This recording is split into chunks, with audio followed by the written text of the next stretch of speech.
Hello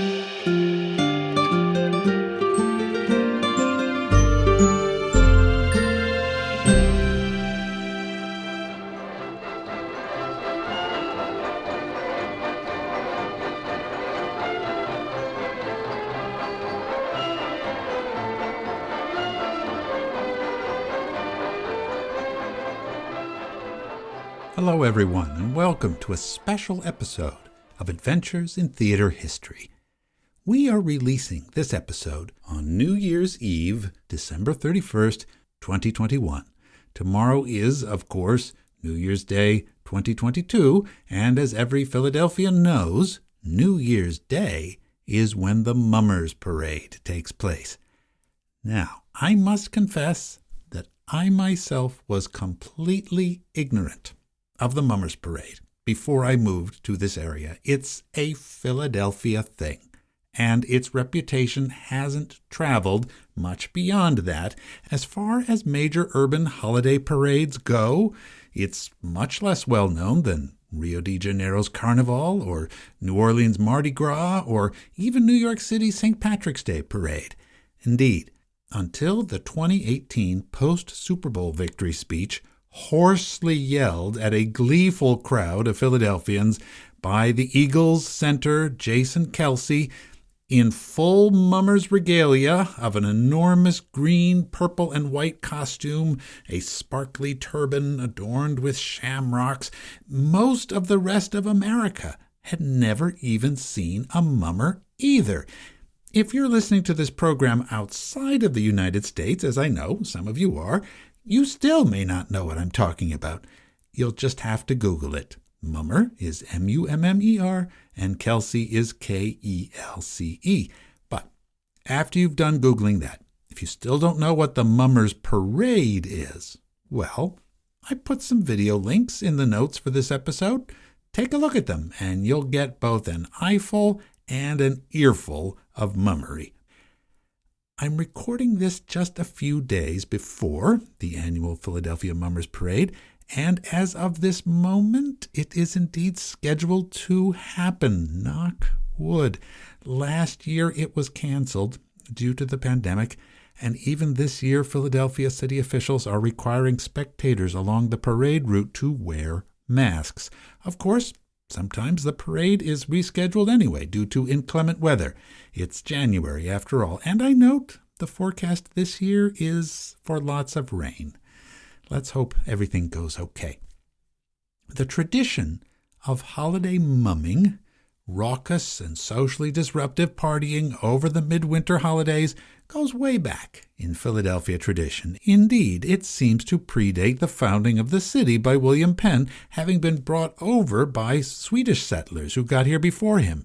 In fact, it was in today's South Philadelphia, near where the old Swedish church can still be found, that the hot center of mummer activity has always been to the south of the city center, and it's still there today in the Irish-American neighborhood of Pennsport, where the multitude of mummers clubhouses and even the Mummers Museum are all located along 2nd Street, or 2 Street, as it's known in Philly talk. Unofficial Christmas night parading up from South Philadelphia by mummers along Broad Street, passing by such staid elite institutions as the Academy of Music that we talked about in our last episode, has been happening in Philadelphia since at least the Civil War.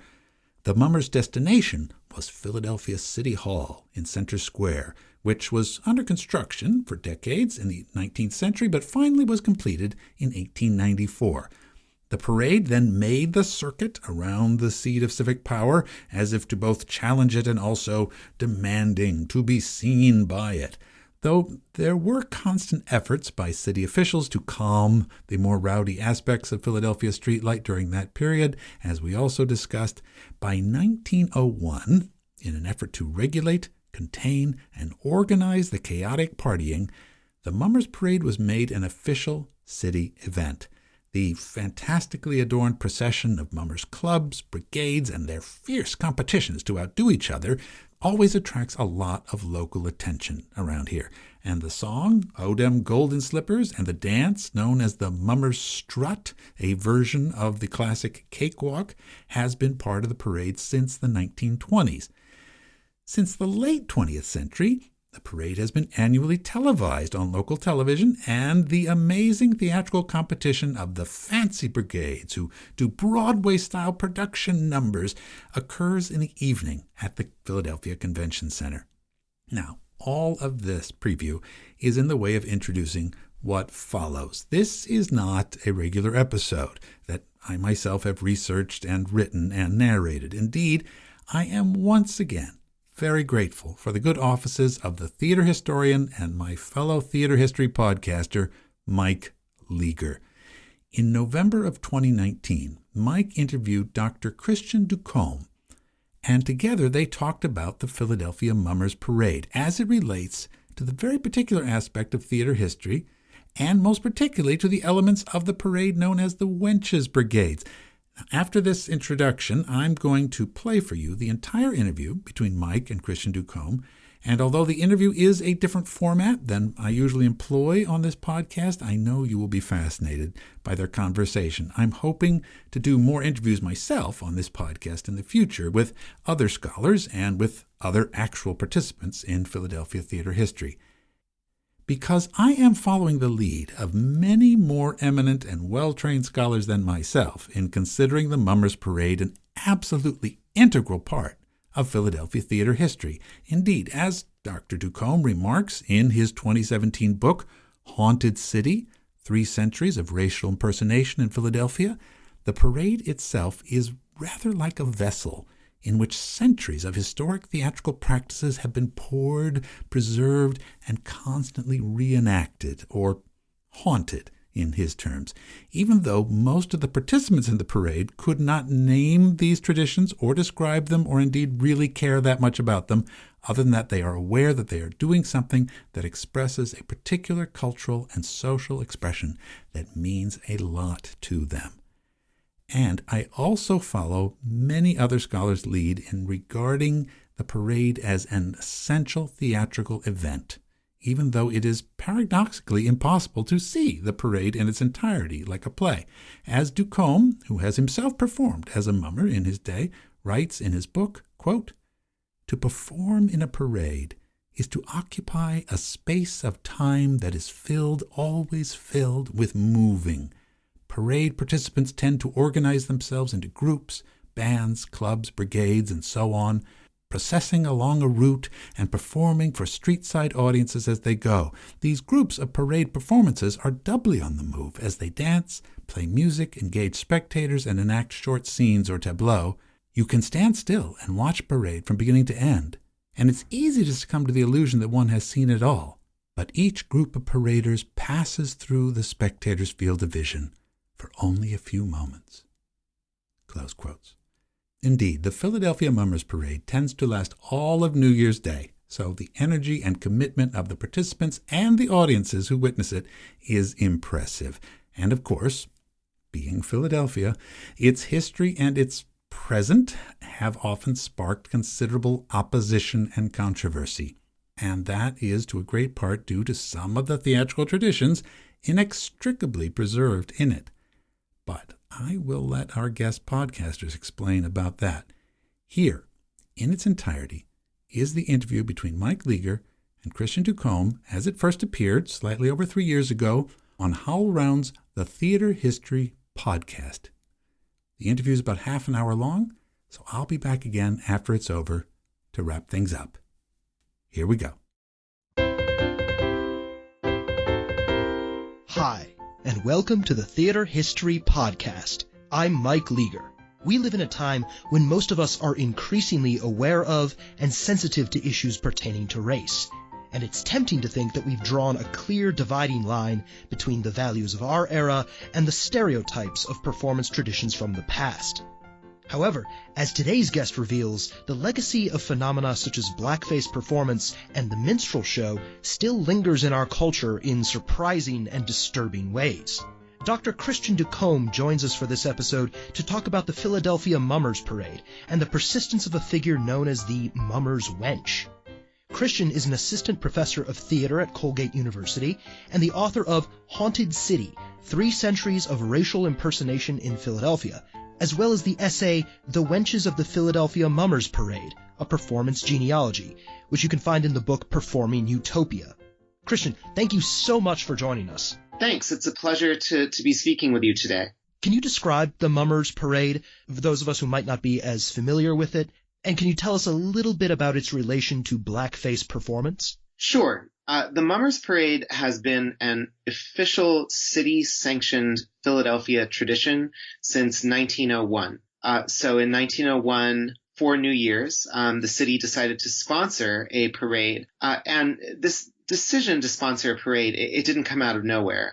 There had been, for decades prior, lots and lots of street performances happening between Christmas Eve and New Year's Eve, some of which could turn violent and many of which involved the city's various ethnic and racial communities kind of policing their boundaries, right? So performances that were celebratory, but performances that also could be staging grounds for communal conflict. So by organizing a city-sanctioned parade, the idea was simply to take this chaotic energy that it was very difficult to control and channel it into an official event that happened during daylight hours along one major thoroughfare and could become a vehicle for respectability for the mostly male working class participants in the city's more informal street festivities. At this time, the turn of the 20th century, the minstrel show was in decline, as many of your listeners probably know.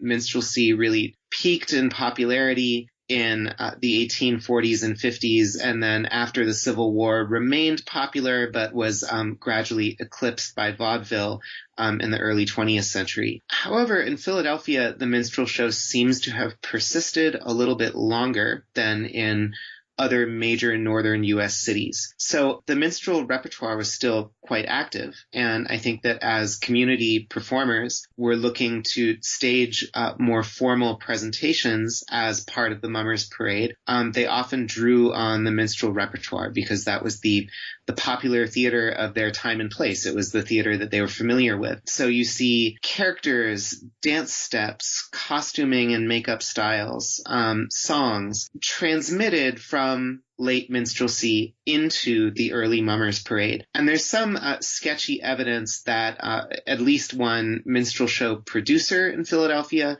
was involved in the Mummers in their first couple of decades of official operation. So there may or may not have been a kind of direct line for some of this minstrel show repertory to make it into the Mummers Parade. But regardless, it became part of the structure of the parade nonetheless.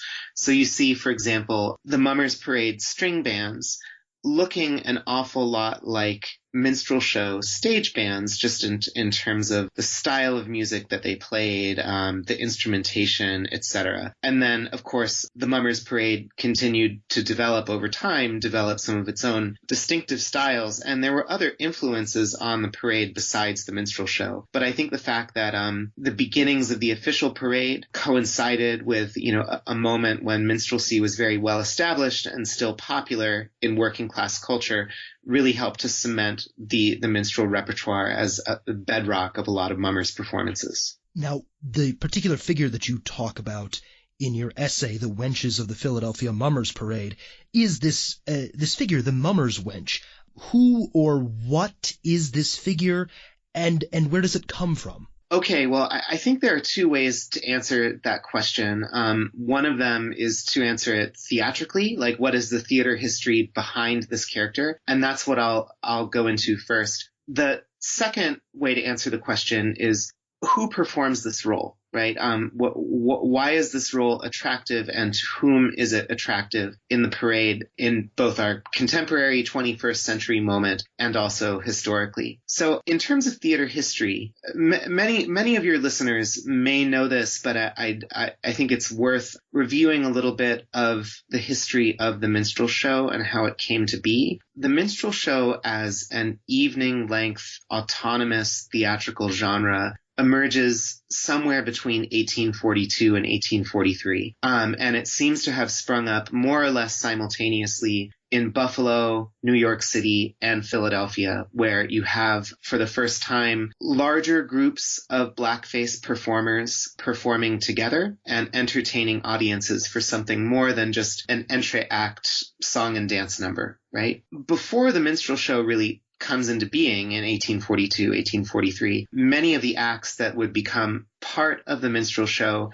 already existed, at least in some nascent form, mostly as entr'acte entertainments. So for some time prior to the advent of the minstrel show, white men in blackface and drag had been performing to entertain audiences in the popular theater. This goes back it dates at least from the late 1820s, if not perhaps a bit earlier. And so this figure of the blackface wench becomes part of the early minstrel show, but does not develop within the minstrel show, right? It was a blackface act that was kind of taken and appropriated and adapted into minstrelsy. And one of the things that I think it's important to say about the wench, and many other people have noted this, probably most famously Eric Lott in his book Love and Theft, the wench made no attempt at verisimilitude, right? This was not an attempt for white male performers to pass as women, black women, white women, any woman, right? It was rather a display of masculinity through the contrast between female dress and the obvious masculine physique of the performers. And very often the Wench Act had explicitly or implicitly anti-feminist message embedded within it. Part of how we know this is from the lyrics of some of the wench songs, which are quite derogatory towards women, songs like Lucy Long, for example. But we also know it from the costuming practices associated with the wench. The wench almost always wore bloomers, and bloomers were a signature garment of the women's rights and women's suffrage movements. Women wanting to wear something more like pants in order to be regarded as something closer to citizens, right? Was something that the Wench Act openly held up for mockery. One of the reasons that I think the Wench Act of the antebellum minstrel show is connected genealogically to the Wench Act of the contemporary Mummers Parade is that the Mummers Wench still wears bloomers. This is a costume piece that's been retained now for over 150 years in the Wench Act. And it's unlikely that most people who perform as wenches today know or frankly care much about the fact that bloomers were associated with women's rights and women's suffrage and were worn periodically by wenches in the minstrel show. But nonetheless, the persistence of this costume piece suggests that there is a line of historical connection between the minstrel show Wench Act and the Mummers Wench Act. Now, in terms of, why this figure of the wench would still be popular in the contemporary Mummers Parade and who performs as wenches, the Mummers Parade has, at this point, about 8,000 participants. That's down from a peak of 12,000 participants in the early to mid 1980s. So the parade is fading somewhat in popularity. There are not as many spectators at the parade as there were in its heyday. But the Wench Brigades offer a fairly easy way to participate in the Mummers Parade. So the Mummers Parade it's almost Byzantine in terms of its organization. There are all of these different clubs and divisions and competing categories in which one can participate. Some of them involve a high degree of commitment. If you're going to play in a Mummers Parade string band, you need to play an instrument, and you need to play it well, and you need to be able to play it on parade in the cold on New Year's Day. If you're in a fancy club or fancy brigade, you need to have the time and money to purchase an expensive costume and rehearse Broadway-style choreography, and again, be ready and willing to perform it in the cold on New Year's Day. The Wench Brigades don't rehearse much. They wear bloomers and dresses. They carry parasols. They drink beer. They get together at a clubhouse, maybe starting in the couple days after Christmas to get ready. They select a theme usually a couple months beforehand so that they can order their costumes. But if you've got a couple $100 and, a willingness to go out on the street and be part of the parade, you can perform as a wench. So the barriers are very low. some mummers clubs in other divisions have in fact switched over to competing as wench brigades in recent years, and the wenches are the only area of the parade that really seems to be growing. So there's something fun. There's obviously something fun about being in the parade, and being a wench is the easiest way to do it. And so I think that is a large part of what's, continuing to drive the popularity of the wench brigades. Now, the wenches are controversial because many Philadelphians know their history. They know that this is a figure that's associated in some loose way with blackface performance, because most of the wenches wore blackface until 1963 or 1964. And the wenches are sometimes deliberately politically provocative. A couple of years ago, there was a fracas over one of the wenches in the parade carrying a sign that said, "Wench Lives Matter," in obvious parody of the Black Lives Matter movement. And, that's especially freighted given who the wenches are, right? Given that they're this group of mostly white men who associate themselves knowingly with a performance tradition that has a racist past. So the wenches, they're a complex figure in theater history, and they're a complex figure in the parade, because I don't think that the desire to publicly exhibit misogyny or racism or homophobia is what drives most contemporary wenches to perform. But nonetheless, there's kind of a lack of concern for those issues, a lack of thought as to how other citizens of the city might feel about the persistence of this tradition that makes the wenches continuously a lightning rod, in a way that I think mirrors and microcosm our contemporary national political dilemmas, where, many commentators agree that, not all supporters of Donald Trump are overtly racist, but they don't object to associating themselves and voting for a president who is overtly racist and who makes racist comments and pursues racist policies. So what to make of that, right? What to make of this sort of ambivalent place where a lot of white Americans see, even if they're not, even if they don't profess racist beliefs themselves, are still willing to countenance racism in public life. And I think that, the part of why I wanted to study the Mummers Parade is it offers a local and theatrically rich example of that dilemma. Yeah, so this is this really complicated, thorny problem, as you say. There's sort of perhaps lack of concern about the sensitivities of some of the people who might be witnessing this performance in the parade. But at the same time, the way that this has become kind of this tradition within the city of Philadelphia. Can you talk to us about what happens in the 1960s? How does the height of the civil rights movement bring about a challenge to traditions like the Mummers Wench? The civil rights movement in Philadelphia was quite strong, and it really achieved, I think, a zenith of sorts in 1963, 1964. And this came about for a couple of reasons. There'd been, for a long time in Philly, a very active NAACP chapter. A man named Cecil B. Moore was elected local chapter president of the NAACP in the early 1960s. Moore was much more willing than previous leaders to be confrontational, to step outside of the respectability politics that the NAACP had become known for by that point in history. So he organized street protests over all sorts of issues, whether it was the exclusion of African Americans from labor union membership, the discriminatory treatment by the city with regards to the distribution of public services,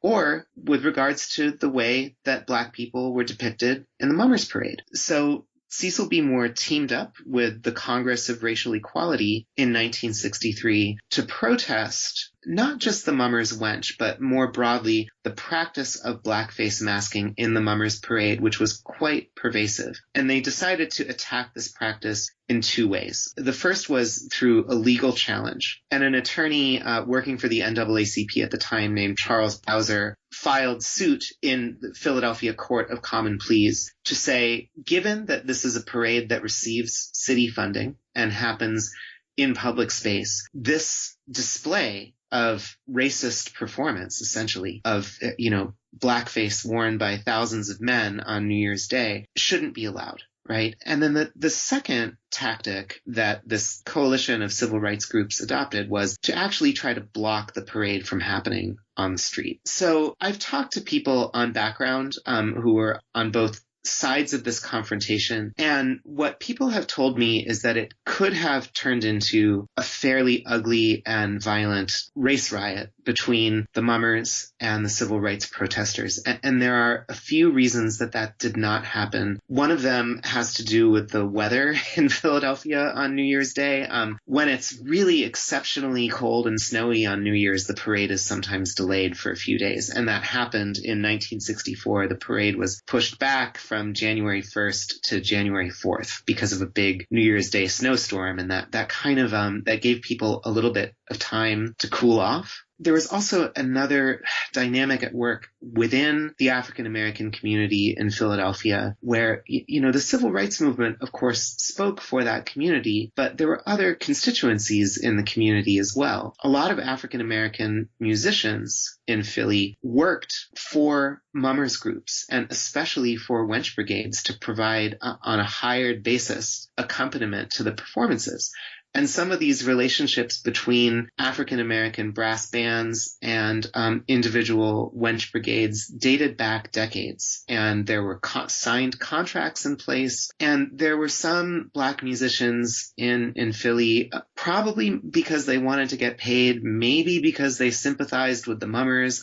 I don't really know who wanted to perform in the parade, even though civil rights organizations were calling for a boycott and a protest. So that created some dissension within the Black community. And then a lot of ministers in the city called for a boycott of the parade. They called for African Americans not to attend and not to participate in any way on a hired basis or otherwise, but they didn't necessarily endorse the call for a protest. So, on the one hand, you have civil rights leaders who are saying, let's fight this in court, let's go and fight it on the streets. On the other hand, you have ministers who are saying, let's boycott this, let's really dissociate ourselves from it and send a clear message that way, but be perhaps a little bit less confrontational. And then a smaller but still important and vocal group of musicians who didn't want to participate in either the protest or the boycott. So one of the ways in which I try to historicize this moment is that it was actually a moment that exposed some tensions within the Black community in Philadelphia over how best to fight, to engage in the important and justified fight for civil rights. And, these controversies came to the surface with the Mummers Parade in a way that they didn't with, say, protests over city services or labor union membership, where there was clearly unity that, these are issues that needed to be addressed. But because the Mummers Parade, I think, it's a form of symbolic politics on the one hand, and it's also something that's deeply historically rooted on the other, and that reflects many, many decades of engagement and cross-appropriation between Black and white culture in Philadelphia. The positions that people took on it were a little bit more complicated. In the end, though, the legal challenge was upheld. Mummers were banned from wearing blackface on Broad Street on the parade route. They were not banned from wearing blackface elsewhere in the city, including at the large after party that happens on 2nd Street or 2 Street, which is kind of the heart of an Irish American ethnic enclave in South Philadelphia, where many of the Mummers groups have clubhouses. And then by the following year, by New Year's 1965, blackface went from being a pervasive disguise that you would see, thousands of people wearing openly on the parade route to being something that you saw far less commonly, and that when you did see it, it was usually on the side streets, usually at the after party, and that's continued to be the case. I mean, I've attended the Mummers Parade many times as a spectator and as a participant. I've never not seen blackface, but I've never seen more than a few people in blackface. So the practice persists, but it persists much less frequently and much less openly than it did before the civil rights challenges. And I think that's a detente that most people in Philly can live with, even if many Philadelphians and even many mummers are offended by the continued use of blackface by certain members of the mummers community.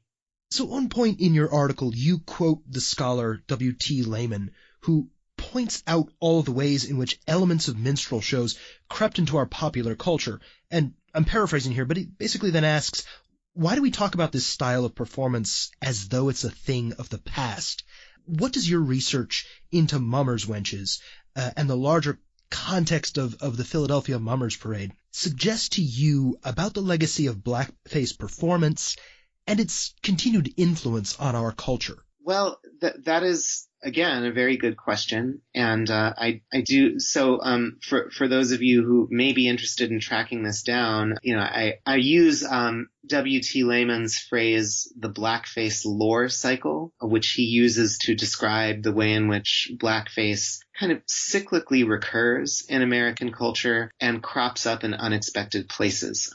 He analyzes, for example, MC Hammer's dances in the early 1990s and the way in which they're connected to, both to African American dance, but also to certain minstrel show appropriations of Black dance that seemed to have faded away, and yet they come back, right? And so I sort of draw on that loosely to inspire my own analysis of the Mummers Wench. And I want to try to respond to this question with both an answer that's specific to Philadelphia and the Mummers Parade, and an answer that's broader and I think that gestures outward globally. One of the things that I write about in the introduction to my book, Haunted City, is a controversy that erupted in 1987 over an exhibit on the Mummers Parade in City Hall in Philadelphia. And as part of this exhibit, there were a number of black and white photographs that had been taken in 1984 by a photographer named James Conroy that were hung outside the city council chambers and outside the mayor's office. Now, this was at a time when Philadelphia had its first African-American mayor, Wilson Goode, who is best remembered, for those of you who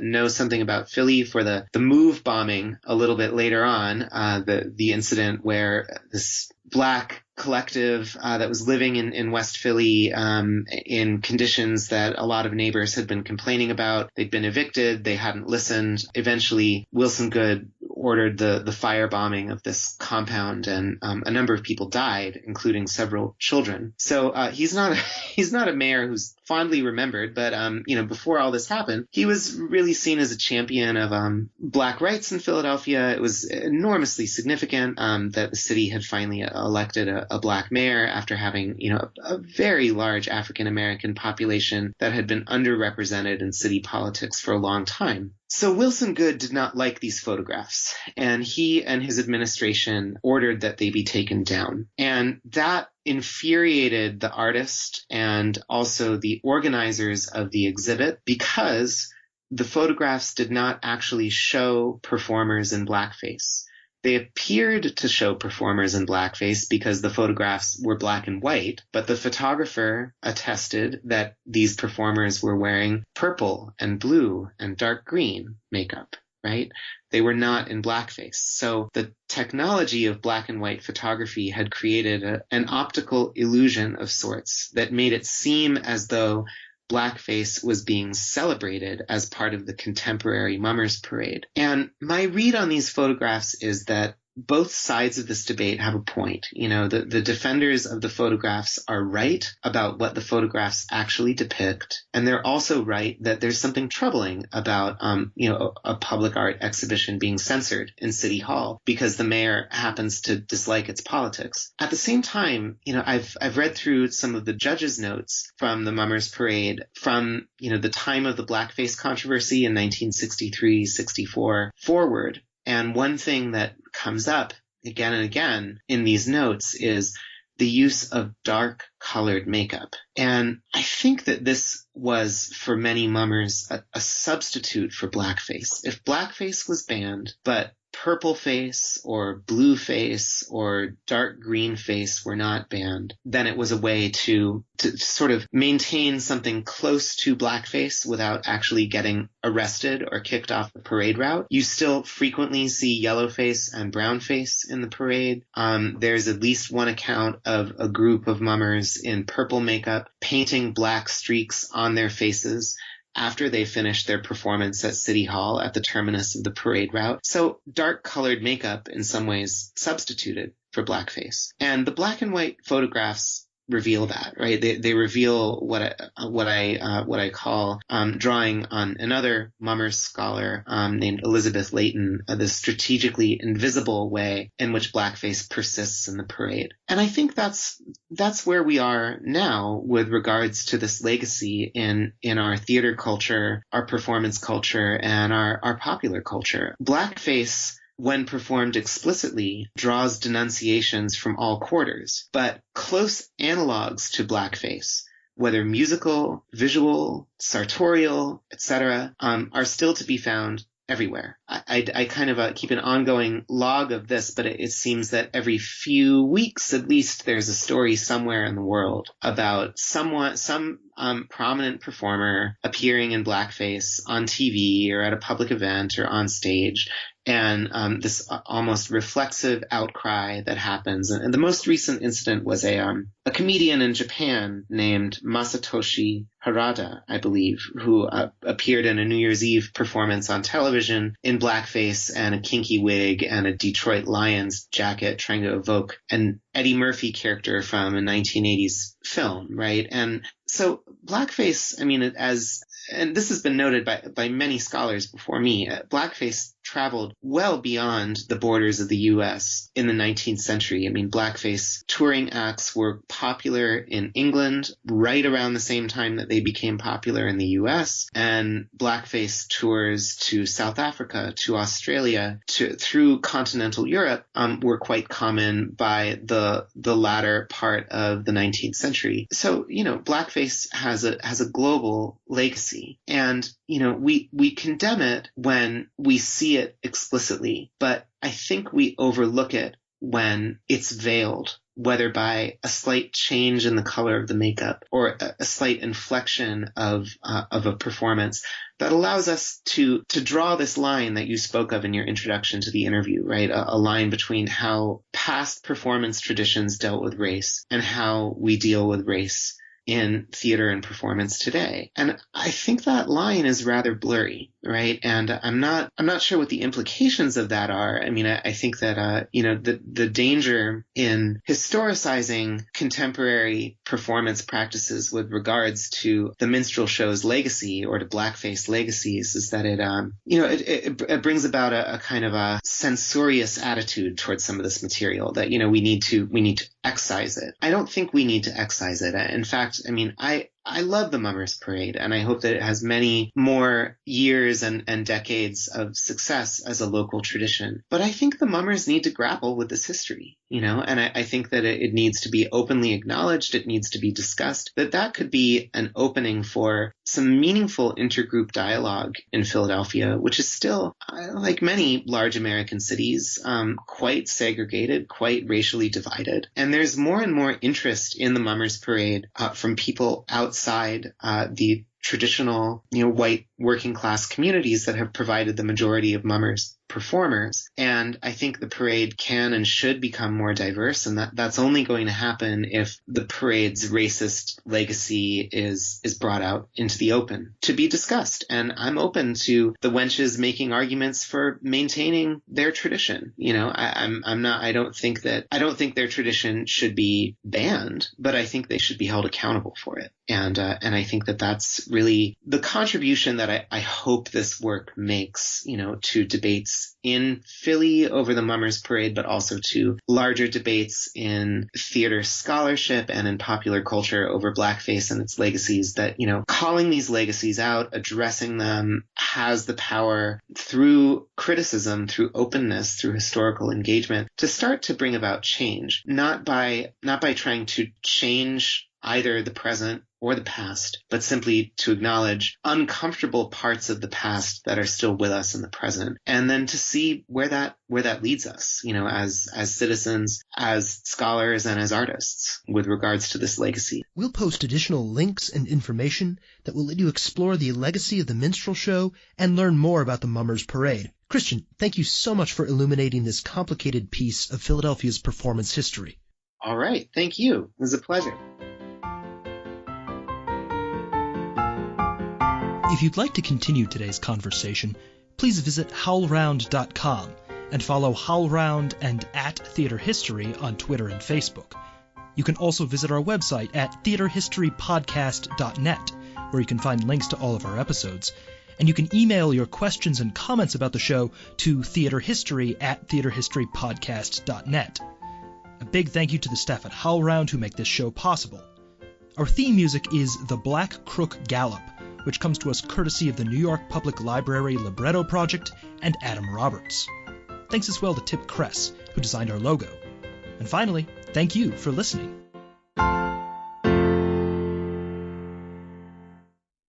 Hi everyone, it's me again, just jumping in to thank Mike Lueger for generously sharing his audio of the interview with Christian DuComb. I'm hoping to do more collaborations with Mike's show, and indeed with other theater history podcasts in the future.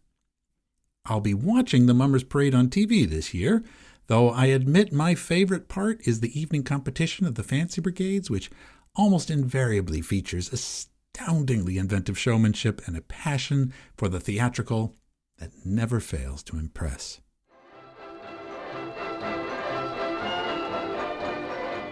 As we listen to the Furco String Band play the iconic Mummer tune, James A. Bland's composition, "Oh, Dem Golden Slippers," I'd also like to thank Christian DuComb, and again I highly recommend his book, Haunted City, to you.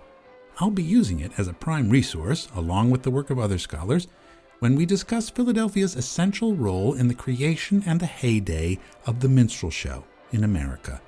Although 19th century blackface minstrelsy is not something to be proud of, as Christian DuComb reminds us, its influence is so pervasive throughout the world now that we cannot ignore it. Indeed, it is essential to acknowledge and describe it if we wish to fully continue our self-appointed task of documenting the totality of the history of theater in Philadelphia over the years.